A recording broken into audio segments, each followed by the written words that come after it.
Hello and welcome back and happy 2025, people. This is your boy Seth Guru Baxter with Maker's Bar, where we're creating 1 million leaders today for tomorrow.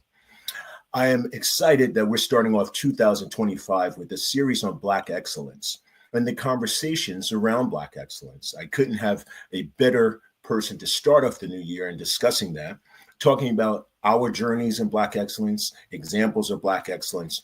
And what does Black excellence mean? Is it only the examples of Jay-Z and Beyonce? Is it only the examples of Michelle and Barack Obama?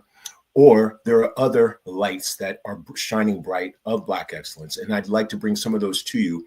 And the first to kick off that series is the head of operations of Speaker Hub, who I am extremely pleased to lock in. Our meeting originally was through another person, but this is one of my favorite kickoffs this year. Head of Operations of Speaker Hub, ladies and gentlemen of the Maker's Bar audience, please join me in welcoming Angela R. Lewis. Angela, how are you, my beautiful sister? I'm wonderful. So excited to talk to you, Seth. We have so much to cover. We do. I got to tell you, you look beautiful to start the new year. Thank you so much for bringing your beauty and your warmth and your professionalism to Maker's Bar. We're really, truly appreciative. No, thank you. Thank you so much for the invitation. We're going to have a really, really good conversation today. Absolutely. So, Angela, where I'd like to start off with, tell us where you hail from. I'm originally from St. Louis, Missouri. I currently live in Dallas, Texas, and have lived a few different places in the world. So I'm really excited about the work we're doing at Speaker Hub. Speaker Hub is global, so I get to work with people all over the earth and really help people share their voice and help speakers become great business owners. Speakers Hub, before we get back to your upbringing, describe to us Speakers Hub and its function. Sure. Speaker Hub is a platform that helps with inbound and outbound, that helps with inbound leads. So people can create a speaker profile to get inbound leads, but then also we have a database of over 4 million contacts where people can reach out to podcasts, associations, conferences, and the media to help share their voice. We're trying to really help spread more positive messages in the world and help people with positive messages create businesses around those messages. Oh, fantastic. Yep. And you are head of operations there. Yes. So my role is to help us stay in rhythm and get in rhythm. We talked a little bit before this about rhythm. And so Absolutely. Operations is really how do we create a flow internally that helps our customers create flows with their business externally. And I definitely want us to circle back to that because we did briefly discuss rhythm. And I think that's an extremely important and valuable concept that I'd like us to delve into further. But before we do, so St. Louis, describe to us your upbringing and what kind of brought you along this path. I grew up in a home that was full of love, mom, dad, older brothers. I'm the baby of the family. And I was really blessed to have support early on. We grew up in the city of St. Louis, and like most cities in the early 90s, there was gang violence and drugs, all the things that most inner cities had. But our home was this very, very safe space. And you can't tell, but I am 6'1", and I have been this tall since I was 12 years old. And my brothers encouraged me to play basketball, and that literally opened up the world for me. So much of my youth, basically all of my youth from 12 on, it really was being caught up in the rhythm of basketball and playing sports. And that really helped shape my life and opened up the world that led to me playing professionally in Germany and coaching and then living in Medellin, Colombia for a few years. So it's been an amazing journey, and I'm grateful for my family and the seeds planted in me early on. So growing up in St. Louis as a 12-year-old, 6'1", beautiful Black woman, what were some of the challenges you had to face in your discovery of your appreciation of sports? What were some of the challenges you had to face? Oh, I was terrible. And I wouldn't have called myself beautiful by any means. No, I'm definitely late bloomer, like really, really, really late bloomer. Like I was not this at 12, not even remotely close at 12. I wanted to be like my big brothers. So, I wore all the baggy stuff. We played basketball in the backyard, and I was dirty, sweaty, filthy all the time. And I wasn't good. People expect you to be good when you're tall, but I wasn't. And the greatest lesson I learned is that you can be bad and then become a pro. And that learning that if you practice, you're going to miss shots, you're going to fall, you're going to lose games. All of that is a part of the process of becoming a pro. So that was one of the greatest lessons from being 12 and being really terrible. Like the ball going through my hands, can't make a layup. I mean, I was just new. And you learn that you can be new and still make it, because everyone goes through that who's a professional. So when you say you want to be like your brothers, they were particularly sports athletes? We weren't very athletic, Seth. We loved basketball and we worked hard, but we were definitely not like running and dunking over people. We were kids who just worked. And we were blessed to have parents who supported us, but they played basketball and we played in the backyard. We were the one, there's always that one family in the neighborhood that has the hoop. Like we were the family with the hoop in the backyard. And so we were the place that all the kids came to play. And it was just boys. It was just me and all the guys playing ball back in the day for hours and hours on end. But those are really formative years. Now, I'm curious, what were some of the seeds that your parents planted for you as a young person that you started to feel were tools or seeds that start to give you motivation to when you began your journey? What were some of the things you felt your parents gave you? And they can be values, or they can be examples that you saw your mom do this or you saw your dad do that. What were some of those examples? A few thoughts that come to mind. My mom is the best motivational speaker no one's ever heard but us. I mean, she just poured into my brothers and I. I'm 42 years old. My mom's never said anything negative to me in my life. Never, you can't, you won't. She's always supportive and positive. She'll be honest, but she has never cut me down. And so that's one of the greatest lessons and values that I learned is you can really pour into people, and the impact that it has on their self-esteem, even when they don't believe it, will be transformative for their life. So pour into people. My dad worked and worked. Mom worked as well, but my dad made sure we had everything we needed. So he kept us covered. Like I was really blessed to have a father who looked out for me. So I always knew I could take chances. So providing a safe space for others to take chances is really a gift. And then the third thing I would say that my parents and my family taught me is that even if you make a mistake, there are people who have grace, and you can bounce back from anything.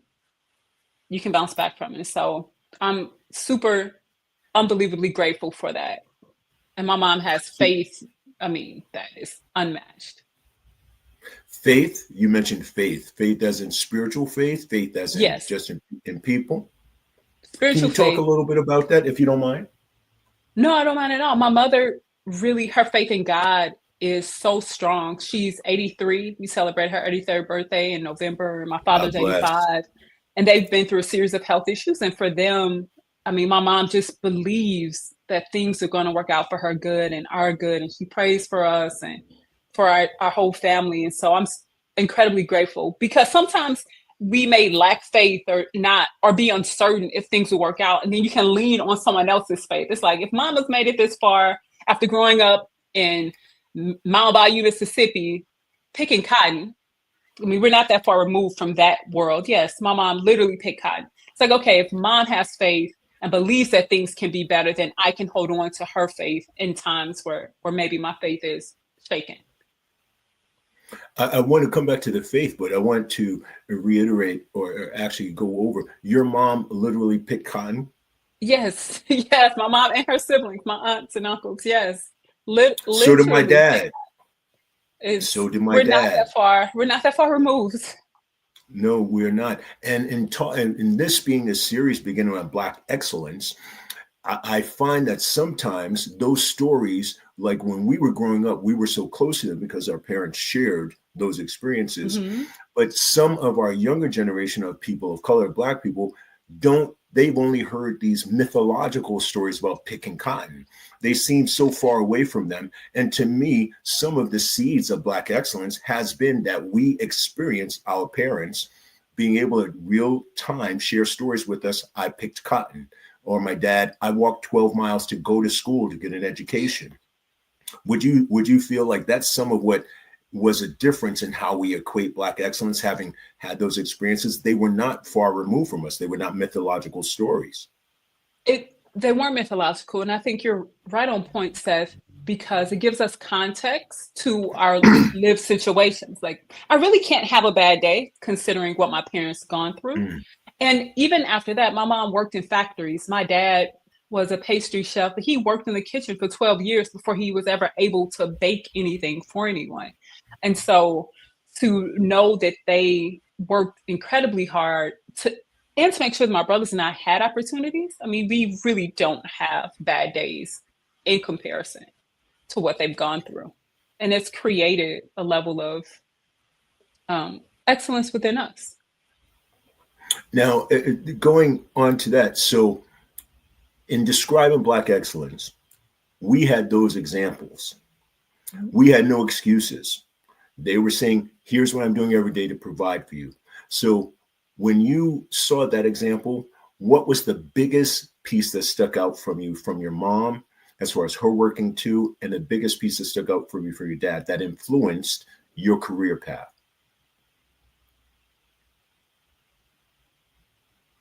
What stuck out to me was how early they woke up to get to work. I mean, they were up at 4, sometimes 3 o'clock in the morning to get to work, to make sure that we had what we needed. And so there's something to be said for just getting up and getting after it. To this day, at 83, my mom gets up, she she drinks her coffee, and then she starts doing something. So there's something really special about just going after what you want. We learn to just go after it. I'm getting from you, some of the things are faith was instrumental, knowing that sometimes you're going to have failure and getting yourself up. Discipline, which is what your mom showed by Mhm. getting up every morning, and your dad, and then always doing something. These are signs of getting to a goal and becoming excellent. Is that something that you would say were foundational aspects of your growing up that got you to where you are in your career? Those were those were foundational, and that you're going to make mistakes. Like you were not. None of us are immune to mistakes, but we did that. My parents valued education. I think that's probably one of the key things that I didn't mention. My mom would read the Bible every day, but my mom didn't finish high school. So she would ask me, how do you pronounce this word? Imagine, I mean, the Oh, humility of my wow. mother coming to me as a teenager saying, how do you pronounce this word? What does this mean? What does that mean? She still does it to this day. My dad used to study recipes. He would be up all night studying recipes because as a baker, everything has to taste the exact same every day. You can't have the bread one day with this measurement and the other day with that. No, it has to be the exact same. So my dad was meticulous in terms of his preparation and making sure that things turned out well consistently. And so we picked that up. Consistency. Hmm. So, what was your first job? What was your first job?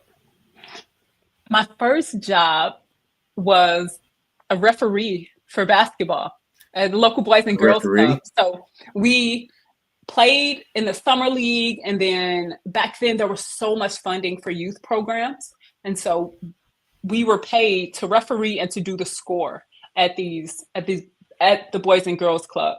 I'm sure I was a horrible ref. I mean, you don't get much training when you're 15 on how to ref, but that was my first job back then. And then after that, Oh, after that, I worked at a restaurant. I worked at the restaurant as a hostess. It was when I was in college, and then after that, it was um, I also worked with youth at a youth program, the YWCA, and after what that, YWCA? People don't even know about the yeah, YWCA anymore. there was one in St. Louis on my college campus, and then I did tons of basketball camps and clinics, everything basketball related, and then played basketball, of course, and coached basketball. And so the bulk of my experience came from sport and then youth programs and then business. I wrote a few books for young women about sport and about life. And so everything is kind of aligned with how do we support other people and helping them reach their goal. So tell me, so your sports career led into your current career. Am I understanding that correctly? Because with your sports career, you ended up doing a lot of traveling, or was the traveling coinciding with your sports career? With basketball, Seth, let me tell you, I came from a family that only traveled to see family. We only went to Mount Bayou, Mississippi and Memphis, Tennessee. And one time my dad went on a trip and we took the Greyhound bus to Orlando. Before that, we never traveled. And so when I started playing basketball, we went everywhere. And I caught the travel bug. And so for me, travel was really connected to sport. It was always connected to sport. And then when I played ball in Germany, my family thought I was crazy, right? Because you only go overseas to go to the army. Like no one just goes to Germany to play basketball. No one does. Like, why would you go to another country just to play a sport? They thought I was crazy. But the world opened up and I got to go to Paris and Finland and Sweden, like all these places. And I was so grateful for that. So the connecting piece to what I'm doing now with Speaker Hub is that first experience living abroad out of college gave me the courage and the desire to live abroad again. And so I moved to Medellin, Colombia. In between that, I coached college basketball. I worked in different youth programs and nonprofits and was able to go to Medellin, Colombia and do a basketball clinic. I'm sorry, the basketball clinic was in Manizales, Colombia, but I had friends that lived in Medellin. So I visited my friends in Medellin, went to another city in Colombia, didn't speak Spanish, and did this basketball clinic, and then decided to move to Colombia after that experience. It was amazing. Can I ask you something? Say Colombia again, because the way you say Colombia is like a Colombian. It's Colombia, two O's, Colombia. Colombia. Colombia. And so in Colombia, I'm going to try and perfect my accent on that. So in Colombia, when you were working there, was that kind of giving you a view into how you were going to take this direction to Speakers Hub, or were you still focusing in on your coaching career in basketball? Great question. I was when I was in Colombia, I did not teach basketball. I wasn't doing basketball training. I had a few camps and clinics in the States, so I would fly back to run those programs. While I was in Colombia, one of my good friends, who's the head of product and the owner of Speaker Hub, said to me, I know you want to stay here. Why don't you start a PR agency? Like, you've already pitched yourself to podcasts. When I published my books, I did my own PR for myself. Was on TV and radio and podcasts and newspaper articles. He said, why don't you do that for other people? It's virtual and you can build a business around that. And so I did it. And so I went from teaching basketball to starting this PR agency that was based on the lessons I learned from doing the PR myself. And I built a team. And then he said, well, why don't we just work together and you come and run our operations? Back then the company was PitchDB. We just acquired Speaker Hub. So he said, we'll just basically roll your business into ours. You'll manage our operations. You'll help lead our team and we'll continue to grow and have a greater impact. And so it's been amazing. Ron Story Jr., dynamic leader, incredible businessman. I'll definitely connect you. Definitely worth talking. So I've learned so much about leadership from him.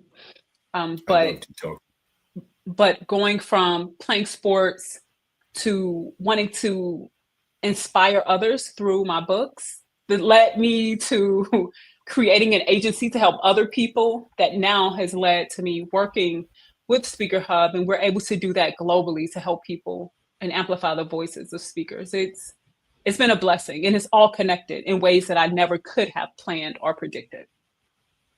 So, if for some of our viewers who are, since we're talking about creating leaders and we're talking about Black Mhm. excellence, would you please go over your role as head of operations? Some of Sure. what we hope to do is break down some of our positions to help give them an insight into what to expect from some of these careers. So, head of operations, Angela R. Lewis does what? Run us through your day. Every company has to function smoothly. If you think about a car, there are all these different moving parts. Every business has a lot of moving parts, and we need someone who helps to connect the parts to make sure they're running smoothly.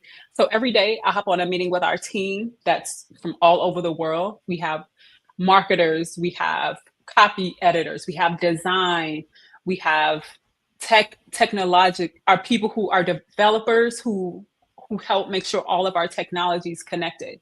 We talk about our initiatives, and then we talk about how we're going to get that accomplished. So I help look at all the pieces to the puzzle and then make sure that everything flows smoothly.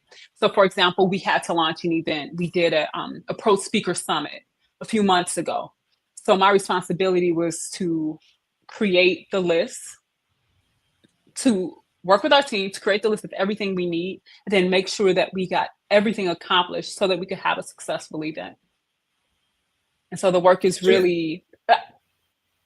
is really looking at the big picture and then finding out how do we communicate effectively, one, how do we track what we're doing to make sure we reach our goals, and then three, how do we get better at the systems that we have in place.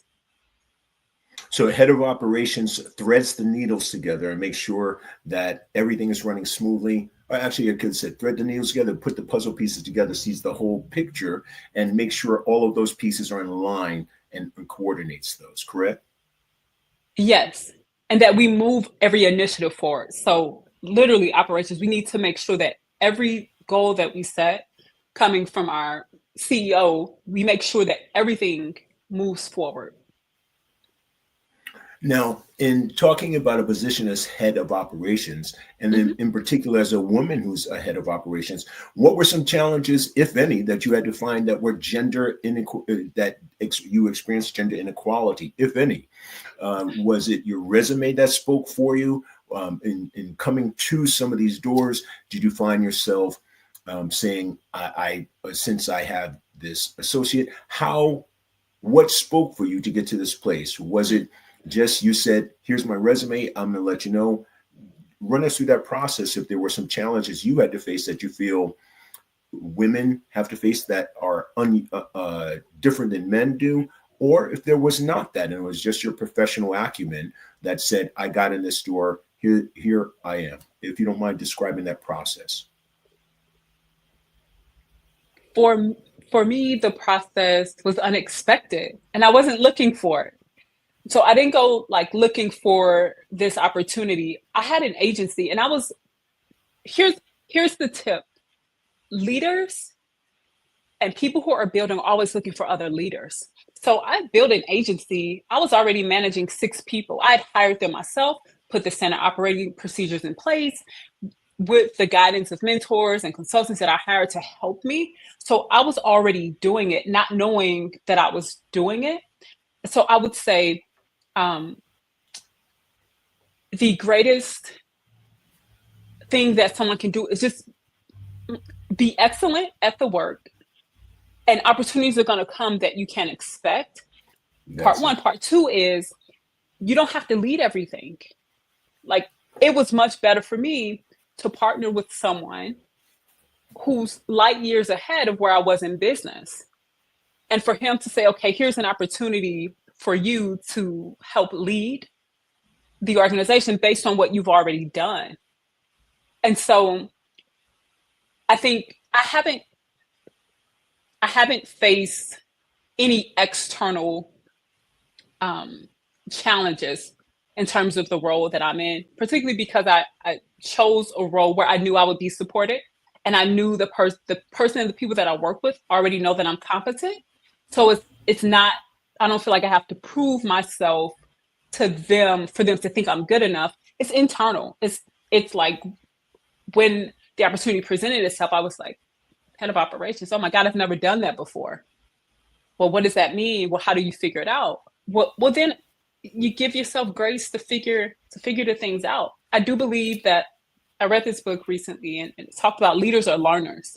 If you're willing to Mm. learn, if you're willing to continue to learn, you can't expect to just like when I started playing basketball, I didn't know how to play. I was not good. There were people who were willing to teach me. I was willing to learn, so I got better. I became a pro. Like that's the process with business as well. Be bad, figure out who's good, learn from the good people, and get better. And that's a gem right there, actually, Angela. And you and I were talking some of this. What are some of the things, especially for us in the Black community? What are some of those things? So it's getting people where you can learn from, and if you're a leader, being humble enough to learn is what's going to get you to your Yes. goal. Am I understanding that correctly? Yes. Study the winners. I just listened to Through the Fire. Um, Sheila Johnson. Oh my God. She's unbelievable. Sheila Johnson, who co-founded BET, unbelievable. Study the winners, figure out what they did. And then so I said, okay, head of operations, who are the well, who are the people who led operations for big companies? Well, let me study them. Sheryl Sandberg, who was at Facebook. Well, let me read everything she's wrote. So you just study the people who've done it really, really well, and you get So, better. Layla Harmozy, incredible, operatesacquisition.com. I mean, just study the greats. so studying the greats is a part of the process. Is becoming great. Essential. If with basketball, I studied Shamiqua Holdsclaw. I love Shamiqua Holdsclaw. She was an incredible player. And so I watched all her moves on VHS. I'm that old, where I would record the games and then watch the games and try to mimic her moves. Yeah, you need someone to aspire to. Now, is there information you would want to give to women that women don't get that you think men get, as far as insight into a woman? You and again, sometimes in discussing gender inequities as far as business Mm-hmm. goes, and or some of those conversations, we're not always sure where the toes might be stepped on. So I want to ask this in this Sure. way: Are there pieces of advice that you feel women should have that they don't normally get? Or do you feel it's kind of, when you say study the greats, it just means study the women greats, study the men greats? Is there maybe no gender inequity, or maybe it's just about studying those people who have made significant differences? Or you, as Angela, the head of operations, women, listen to this. Which one would that be? That was heavy. Yeah. Let me. I'm going to break it. It's okay. I have some perspectives on that. So I will say a few things. First, I would say deal with yourself.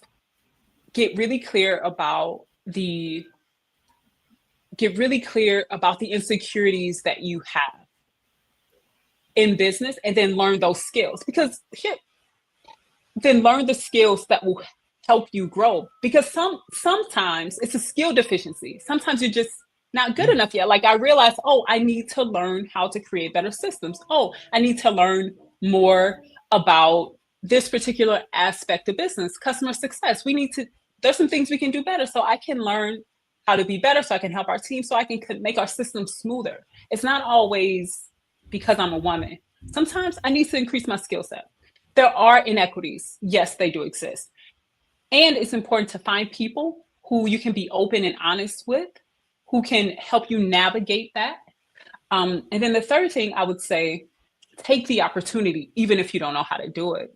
There's a lot of Mm. times as women, there are studies out there that I've heard about that would suggest that as women, we won't take an opportunity if we don't know how to do all of the things. Whereas men, it may be 40 or 50% of it they know how to do. You don't know how to do the rest, and they'll just try it. And so we take opportunities. In the book, Lean In, and I know there's some controversy around it, but I pulled some really great nuggets from it. She said, if you're given a seat on a rocket ship, take it. One of her mentors told her that because she was debating whether or not to accept a job at Google. She said, if you're given a seat on a rocket ship, take it. And I feel like Speaker Hub's a rocket ship I was given a seat on, so I'm going to take it and make the best of the opportunity. So you I got like to that. take the opportunities, even if you don't know how to do it, because you can learn how to do it. And sometimes we feel like we have to know, before we take the chance. No, just like decide and then go learn along the way. You'll be fine. That's actually a priceless jewel. I'm glad you brought that up. That was not even something we know. I love that you said that. Now, so curious how we lean into this. Are there different nuggets you would give to Black entrepreneurs? Now, we said the women thing, and that could be racially ambiguous, but as a woman of color who is successful, and when we're talking about Black excellence, is there information you think is different that we need to hear as people of color in going into these opportunities? Or, sometimes it's a kind of a profane to say, pull up your bootstraps and make something of your life kind of thing. Although our parents did pull up their bootstraps. So I'm curious, is there a different set of advice that one might give to Black people that for us in this market or arena, or is it really a blanket statement? Work hard, be disciplined, have faith. What would you say? I would say think collaboratively. I think one of the things that I've learned, one of the greatest lessons from the head of Speaker Hub, Ron Story Jr., who's a good friend of mine, I think, is he collaborates. He wants to make a deal. He's going to figure out how he can help. He gives so much. There are other leaders that I've worked with as well. The top leaders, when we talk about Black business owners who I've worked with, who I've seen, who I've studied, they are the most giving people. And their success is directly impacted by the amount to which they give to others. And I think that's probably across the board. I think it's a lot of times we live in this egocentric culture where it's, I want all the followers. It's all about me. I want to be the most important. But the ones that I've learned, the ones that I've seen who are the absolute most successful, they're always trying to figure out how they can help someone else without asking for anything in return. Their gift is more valuable than anything you could pay them for. So I would say for Black entrepreneurs, especially, figure out who you can help, who you can partner with, because honestly, I'm way better as a head of operations for Speaker Hub than I was owning an agency. The impact that I'm able to lend my gifts to have and that we're able to have together, way greater than anything I could have done alone, without question. Keenly aware of that. So we as Black people, we need to be more collaborative. Be collaborative with people that you can be collaborative with, though. Don't just be collaborative because we're Black. Like that's not what it's going to get to. No. Blackness isn't the reason to collaborate. You collaborate with people who share your values, who are headed down the same. I have complementary skill sets. Ron is incredible at sales and marketing. I'm really good with operations and people and making sure that people feel connected and warm, and culture. Like that's where I thrive. And so we work really, really well together. So you have to know who you are, what lane you're best suited for. And being a good teammate. I think there's so much rhetoric around is leadership, like being a leader, but being a great teammate is one of the most valuable assets that you can bring to any organization, because it's not all about you. It's bigger. It's way bigger than you. Are we as Black people good teammates? And that could be even controversial for me asking that question. We as Black people, are we good teammates? Now, I'm curious really about broad. Your answer. Some people are, some aren't. I mean, Black people are people. Some are, and some aren't. So collectively, I think we're communal. But yeah, I'm sorry. Go ahead. No, that's okay. I think it is a broad question. I think I asked it because I think oftentimes we are looked at as such a monolith. We are sometimes we are just Black people. And I think sometimes in our conversation of excellence in business, the individual Black person's left out, that we're also people. And so I'm curious that sometimes, because we do speak in uniform, oftentimes when it's an issue or an advocacy, I'm curious that, yes, we can be communal because we go for a cause, but in collaboration, sometimes collaboration, the term doesn't, I don't know that always it's applied correctly. So I'm just curious, if you and I discussing now, individual as a group of people, we're collaborative. We're ready to be part of the team. We are not ready to be a part of the team because we have to be individual. I'm wondering if that's a conversation we have to have in deciding, yes, we're collaborative, or is it more individuals? Because we know we have those people who work well with us, but as a people, yes, we are collaborative. I hope I made that question right. Yes, Do I need to specify that more? no, I understand what you're saying, and I'm pondering it. It's difficult for me to put a blanket to make like a yes or no, because there's so much gray area in the middle. So Now, in is the terms of gray area because we're it's humans? it Oh, I'm is. It's sorry. the humanity. It's just that I we're think that's humans in general. And so there are people who are collaborating and there are some who aren't. But I think if we're talking American culture, you're not socialized or designed to be collaborative. You have to mm, learn collaboration and how to work together. It's a skill to work with other people and to see a vision beyond yourself. We live in a very individualistic culture. But if we're talking Black people globally, then that's another type of conversation. I think actually that answered it unexpectedly. I think that kind of we as a people, collaboration doesn't necessarily fit in today's greedy culture. Maybe that's But maybe it that's something. can. But there's some people who are very collaborative. I mean, when we do a speaker hub, we are very collaborative. We're very collaborative. It depends on the context and the leader. I think everything boils down to who the leader is and how they approach the work. If we're specifically talking business, I mean, there are some incredible leaders in the nonprofit sector who are unbelievably collaborative, and their work is valuable. Collaboration. I think, and now in us examining some of this conversation, I like that you point out it is a broad statement, but I guess in like when I'm talking to my boys, we have the conversation at the barbershop. Well, I haven't been to barbershop in a while since I had my dreads, but but but we talk about if we learned how to work together, we can do this, and we have to really kind of speak this way. But then when the election happened recently, Kamala and Trump, and then some people were saying, just vote for her because she's Black. Just vote for her because she's Black. And some people saw if you chose not to, that was not collaboration.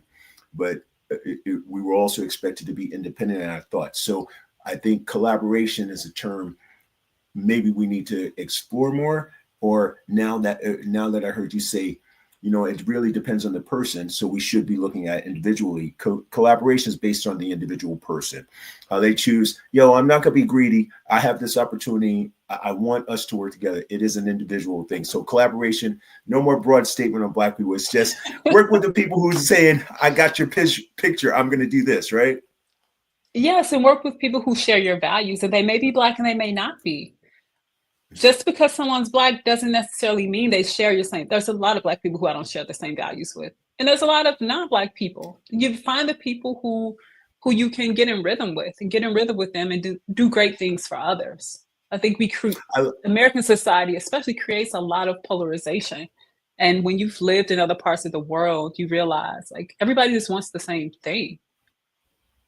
You brought in a word that we've talked about, and then I would like to tie it in. So traveling abroad and traveling abroad and I don't want to lose what you just said. Traveling abroad and I just totally lost my thought. Traveling abroad. I just lost that whole thought. That's funny. Yes. So in seeing how your travels were as a business person, while I try and retrieve this thought, when you saw some of the opportunities that were there for people of color, were there differences in how you had to approach things as a woman? And not going back to the other question, but as a woman of color, that you thought could be pitfalls that you would like to give us pieces of advice? Community is important. I'll say that I've been blessed to be a part of really incredible communities of like-minded people. So when I lived in Medellin, Colombia, everyone was digital nomad or worked remote, and so we were all trying to help each other. At least the people within my circle. So you have to find your people.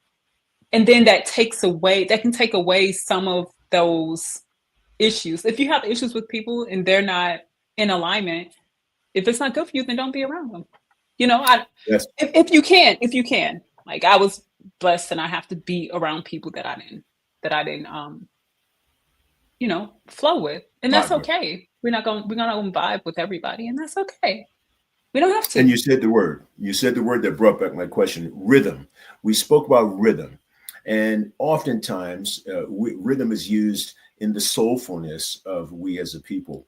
But you and I spoke about rhythm in a different way. Can you go into that a little bit about rhythm? I thought that was particularly helpful in your travels, and that's what I was trying to go back to. Sure. Rhythm and Sure. describing what that can be as an element or a component to how our careers are dictated. Sometimes life can get hard, and you will go through things and you feel off, and you're out of rhythm and out of sync, and you want to get back in rhythm. And so there are ways to get back in rhythm, and part of it is slowing down. Moving to Medellin, Colombia was an incredible experience because I was able to really slow down and reflect and see kind of what I wanted in life. And so slowing down is important. You don't have to leave the country to slow down, but we get so attached to things that kind of weigh us down. So a few tips for getting in rhythm is like asking, what am I feeling? Why am I out of sync? Getting clear about that, and then eliminating as much as possible that is stopping your rhythm from getting to your goals. There's this great book called 10X is Easier Than 2X by Dr. Benjamin Hardy. And it just talks about focusing on the 20% of the things that are going to get you to your goal and stopping 80% of those things. So, for example, if you know you need to eat healthy, right? It's the beginning of the year, everyone's trying to like lose weight. So if you want to eat healthy, you probably need to stop doing 80% of the things and focus on your macronutrients and working out more. It's a really small percentage of the things that are going to get you to the goal. So to get in rhythm, it's about stopping reflecting on what's not working, cutting out the things that aren't working, and then being more intentional with your time and being able to go back and repeat the process so that you can measure what you're doing and then go back and repeat the process. So reflect, eliminate, track your time, measure it, and then repeat the process. Is that what rhythm would be described as, or can you elaborate a little more on rhythm? Because I think sometimes the term is used just to describe a musical flow, Mm-hmm. but let's discuss rhythm. Sure. So you can feel rhythm. You can feel when you're in rhythm, but it's important to reflect on it. And then look at your habits. Your habits create a rhythm. Like when you're playing basketball and when you're in flow and in a game, it's because you've worked on your shot. You have the right habits. You have a good flow to be able to be successful at whatever you're doing. And saying yes to the things that help, saying no to the things that don't, making sure your time is focused on the things that matter, and being able to measure what you're doing helps you Rhythm is find your rhythm and get back into rhythm. so rhythm being a consistency of motion that you've gotten into action. You measured your failures and successes. You reevaluated them, see where you messed up. So rhythm is the consistency of your flow of motion. Yes, in the various aspects of your life. So, for example, I might be in a great rhythm with nutrition and working out, but I may not be in a great rhythm with work, or my friendships are out of sync. Sometimes we try to um, put a blanket statement over every part of our life, when in fact, there are so many parts of our life that require our attention, that if we can get one in rhythm, then that can help us get the next piece in rhythm. I had a health and wellness coach a few years ago. She was incredible. That really helped me You just keep me. compartmentalize. You just gave me an epiphanous moment right there. I don't want to stop you, but it just something just said, "Oh, aha." And I'm wondering other people hearing that will get that too. So I'm sorry. I just wanted to make sure No, it's I okay. noted that. It's okay. No, feel free if you want to share it. I want I, you. I just caught that. So in discovering your rhythm is seeing clearly your movement, staying in line with that, staying in line with the Yes. movement that you're seeing, evaluating the places where it fell, and then continuing that movement. It just was, oh, aha. So Yes. it's It, very similar to a good song, and you're like, I got the rhythm. And yeah. it's the same thing with your life flow. It's the same thing with your life flow. Okay, my basketball career here in coaching. Okay, I met this guy. It's staying consistent in motion and monitoring that motion, Yeah. seeing where it didn't do well and so forth, realigning it and continuing the path. God, that was Yes, just in the so. various aspects of our life. I think in American culture, especially, we over index on work. I did too. Like, work was everything. I just worked and wanted to work and wanted to work.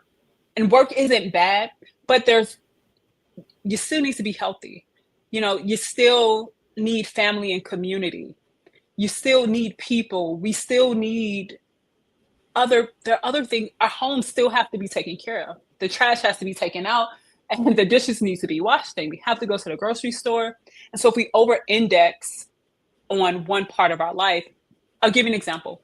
When I used to coach basketball in college, players would have a bad game and then their whole world was over. It's like, no, but you still have class and you still have community and you still woke up this morning. So where's your gratitude? Like, I was the same way when I played. Like, sometimes if one thing is bad in one area of our life, we just think that everything is bad, and it's not, because we're still very, very blessed. So we have to be able to say, okay, this isn't working here, but it's working in these other areas, and let me lean on those other areas to pull that one area up.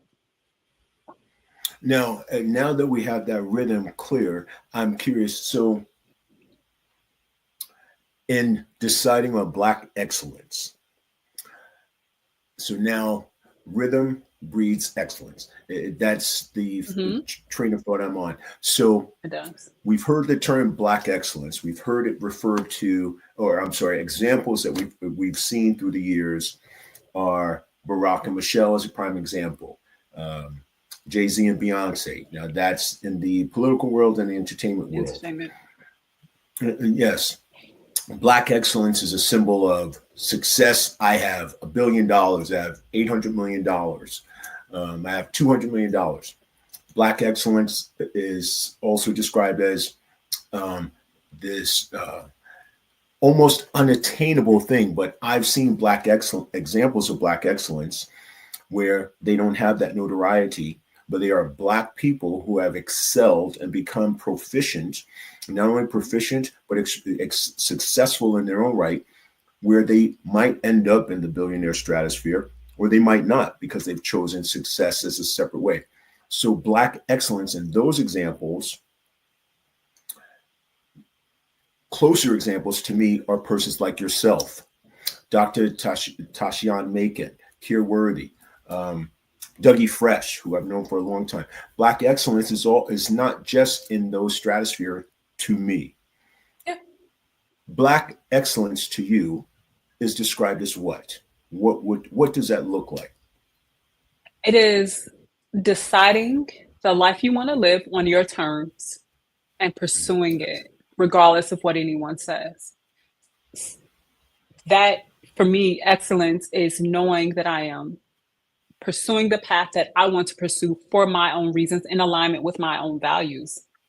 I have friends who made the choice to live in Medellin, Colombia, or Europe, or wherever, Black Americans, because that made the most sense for them. Well, they went against the grain and decided to go to a place where they felt more comfortable or better about their life. Like, they chose life on their terms. To me, excellence is about deciding your path and then going down your path to the best of your abilities.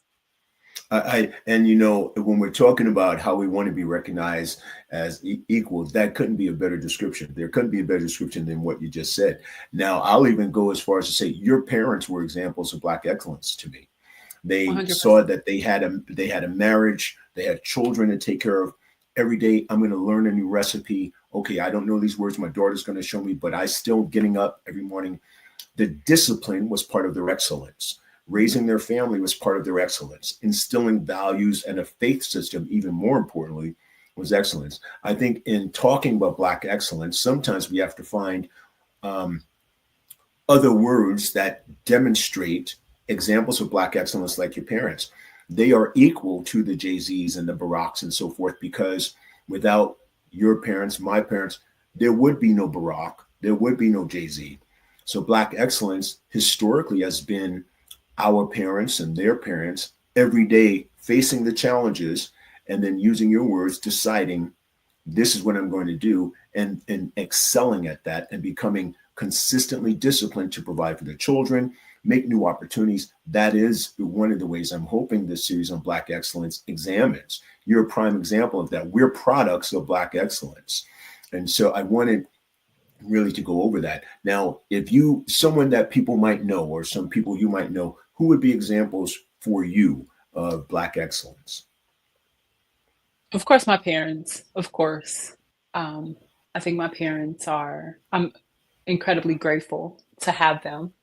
My siblings, my brothers, they're dynamic in what they give and their commitment to sharing their gifts and talents. I think the team we have at Speaker Hub, we talk every day about how do we have an impact. So Ron Story Jr., who's the leader of Speaker Hub, excellent. The level of integrity, leadership, vision is pretty excellent. Well. Yeah, I'll connect you all for sure.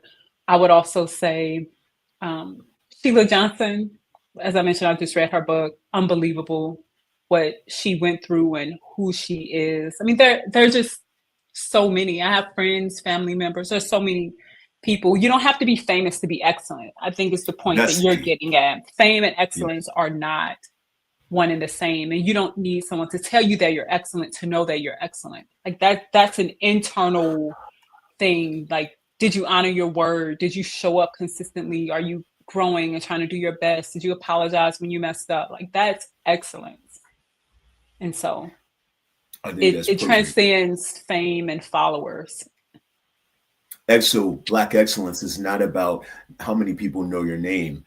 Black excellence is about being a person of color and being the best at what you do and bringing that to the table. And then in using some of the words going back to, it's collaborative, it's being a willing learner. It's remembering where you came from and what you were taught as a value system, even irregardless if your rearing was not the dream rearing, but it's doing something every day. It's staying disciplined.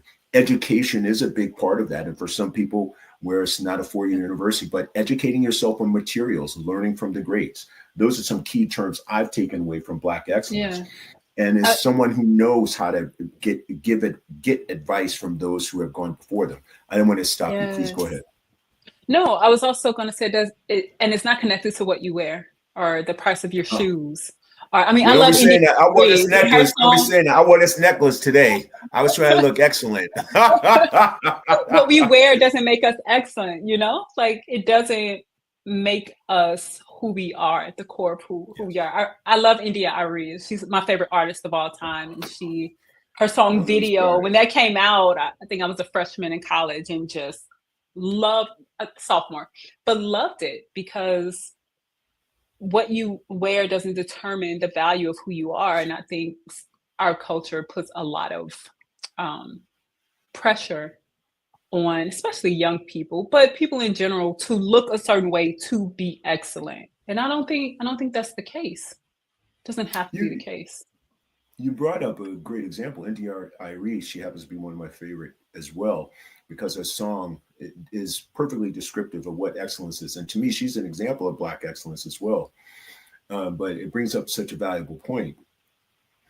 It's not all of those things. It's the culmination of your effort and what you define as successful. And it could be family and a dedicated member of your faith, or a dedicated member in the community and activism. So I'm glad you pointed that out. So who do young people, better way, when we're creating leaders for tomorrow, what pieces of advice from traveling abroad would you say in Black excellence? Here's what I've learned from Black people overseas, or here's what I've garnered that is a different way to display Black excellence. Now that we've gone over some of the value systems of Black excellence, what would you say some of those nuggets you've learned traveling abroad? I would say that who you are as a Black or brown person on the earth is beyond what American culture suggests that you are. It's we're not monolithic. We vary in interest and in style and in language. I will never forget being in Medellin, Colombia for the first time, sitting at a table, and everyone looked like me, and everyone was speaking Spanish. And coming from St. Louis, Missouri, that just doesn't happen. Maybe in California, New York, some other places in America, but where I grew up, you never saw a person that looked like me and everyone speaking Spanish. But then the Americans who I was friends with who lived there, the Black Americans, they all spoke Spanish too. And so there's this book called Personality Isn't Permanent. So you can change and shift and learn and grow beyond what you're told you're meant to be as a Black person in America. And so I think give yourself the freedom to explore your interests and learn about what humanity looks like around the world, not just Blackness, but humanity, because you may find something of interest that's not necessarily Black or perceived as Black. Now, is there a collective thing that we as Black people should be thinking about where now we as Black people, we have these other examples of Black excellence? Okay, we're going to nominate this leader, or is it not about the leader? It's just about now we've more discovered. Let's share this piece of advice. We've heard from Angela. We've heard from these other leaders. Let's continue to share this advice with the younger people. That's the direction it seems we need to take, correct? The direction that I think more of us need to take is to lead yourself well. Stop looking to other people to lead us. Like Kamala wasn't going to save us. You know what I'm saying? Like, I do. She's a politician. This isn't a political conversation, so I'll set that aside. But my point is, but it's a valuable point. I think it's a valuable point. My point is, like, we have to lead ourselves well. We have to lead ourselves well. Have integrity, be disciplined, all of those things to create excellence, and that in and of itself will impact the people in your life, and then they'll raise the bar. The people in my life raised the bar for me. When I talked about studying winners, it was to learn tactics, but it's the people that I saw, my mom and dad, who I saw their traits because they made the choice to show up every day and to go every day, that let me know that I need to show up every day and go every day. It was the coaches that I had who told me to practice and who pushed me beyond what I thought I could do. Like that's how you develop excellence, is by learning how to lead yourself really well and learning tactics from others. But you can't expect someone else to lead. You can't expect to get to wherever you want to go if you don't take responsibility for every aspect of your life. And no one can do that for you. It doesn't matter how excellent they are, or Jay-Z, Beyonce, Barack, Michelle, they can't make you show up on time. It doesn't matter. So it's a self-discipline type of thing. Leading yourself. We have to lead ourselves better. And I think, and that's one of the gems. That's one of the gems I'm going to take away from this today. Leading ourselves better. Leading ourselves better. That's a gem and a half. I must say, leading ourselves better. There's this quote that I got a long time ago that I used to have in my locker when I was in college. It said, "Discipline yourself so no one else has to." We couldn't have even capsulized this portion of this segment. Please repeat that. Discipline yourself so no one else has to. Fantastic. I just think this. Angela, where can people reach you when they want to reach out for assistance? What are Speaker Hub and the places that you would like people to contact you on? We have other areas we're going to go into. This is an ongoing series of Black Excellence, but I would like them to be able to contact you, know where to reach you, and see how to utilize some of the resources you have available. The best place to reach me is LinkedIn. Reach out to me on LinkedIn if you want to talk about being a speaker, if you're interested in more information about Speaker Hub and our platform, if you want to talk more about how to get in rhythm and learn about kind of the principles of getting in rhythm. LinkedIn, Angela R. Lewis for rhythm, right? So Angela R. Lewis. Oh, I like it. Oh, dig it. I look forward to connecting. I like the Angela Rhythm Lewis. Yes, I yes, like that. yes. And Angela, we didn't touch too much on your books. Are what are the title of the book that you wrote, and where can they reach that? Not that this is the ending of our conversation, because we have an ongoing dialogue as you and I spoken off camera. Yes. But your books, the titles, and where can they find them? My first book is called The Game Changing Assist: 6 Simple Ways to Choose Success. And the second book is Post Moves: The Female Athlete's Guide to Dominate Life After College. And those books can be found on my website, angelarlewis.com. Or you can reach out to me on LinkedIn as well. LinkedIn works and I can direct you, but those books are really about helping young women prepare for life, particularly young women who are athletes, but also young women who are just navigating their path. And even more so, Angela, I want to ask you this. I tend to ask this toward the end of things, but I always ask, so your the spiritual belief in your life, how important of a role does that play in where you're going? And I think that's where we'll end this particular segment. But how much involvement does your spiritual life play into your career? It's critical because things aren't going to work out. So you have to have faith. Like, I just have faith that everything is working for my good, everything is connected, and that God will open doors that I can't even imagine. So it really creates hope and allows me to have peace, because at the end of the day, we get in rhythm to have peace. We're looking for peace of mind, peace of spirit, peace of heart. Angela R. Lewis. I'm going to say Angela Rhythm Lewis. Good trouble. Angela, I really thank you so much for spending time with me and Maker's Bar and my show today. I can't tell you how valuable this was. There are some things the audience has yet to be seen that you and I are discussing behind the scenes that we're going to be looking forward to blessing not only the Maker's Bar audience, but Speakers Hub and a number of different areas that Angela and I are touching base on. So on behalf of Maker's Bar, Angela, and our audience, I thank you so much for sharing your time with us today. Thank you for enlightening us. Thank you for giving us insight. And we really appreciate you as the first leader in the series of Black excellence and what that means. You are a prime example of not only beauty and grace, but entrepreneurship and intelligence and genius. And we thank you so much for being here with us today. Thank you so much for having me. I'm excited about all that the future holds. I am too. Well, Maker's Bar audience, this is your guy, Seth Guru Baxter. And on behalf of Maker's Bar, please do check out Angela R. Lewis on LinkedIn for not only her books, but any other information that you might need on Speakers Hub. We're extremely pleased to have her today with us. I want to let you know, good people, as 225 has approached us with 224 behind us, this is your opportunity to create the love-olution revolution that you desire. This is the chance in this new year, not only for New Year's resolutions, but to begin walking into the doorway of the new you who you have sought. The love-olution begins with you. Maker's Bar audience, God bless. We love you. We look forward to speaking to you next time. Have a good evening. Angela, again, thank you very much. Thank you.